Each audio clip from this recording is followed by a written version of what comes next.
إن في خلق السماوات والأرض واختلاف الليل والنهار والفلك التي تجري في البحر بما ينفع الناس وما أنزل الله من السماء من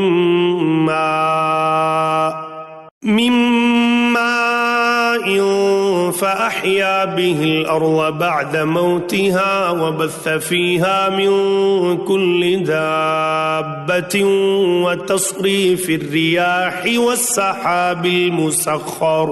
والسحاب المسخر بين السماء والأرض لآيات لقوم يعقلون۔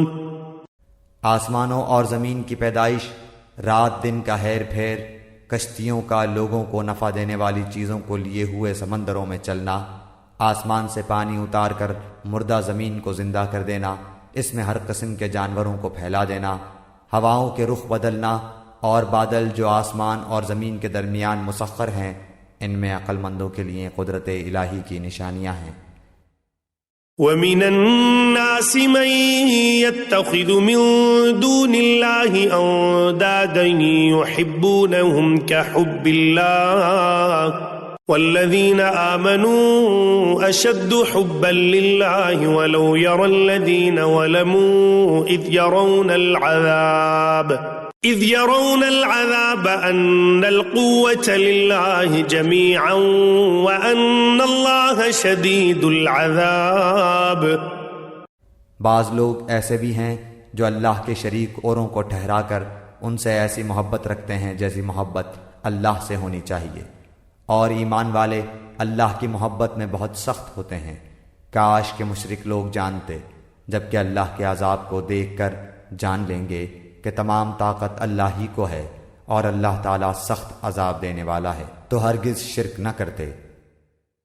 اذ تبرأ الذین اتبعوا من الذین اتبعوا ورأوا العذاب وتقطعت بهم الاسباب۔ جس وقت پیشوا لوگ اپنے تابعداروں سے بیزار ہو جائیں گے اور عذاب کو اپنی آنکھوں سے دیکھ لیں گے اور کل رشتے ناطے ٹوٹ جائیں گے۔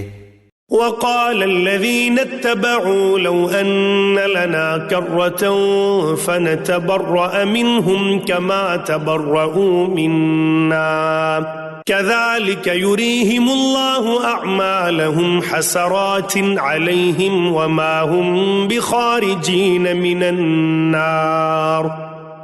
اور تابعدار لوگ کہنے لگیں گے، کاش ہم دنیا کی طرف دوبارہ جائیں تو ہم بھی ان سے ایسے ہی بیزار ہو جائیں جیسے یہ ہم سے ہیں۔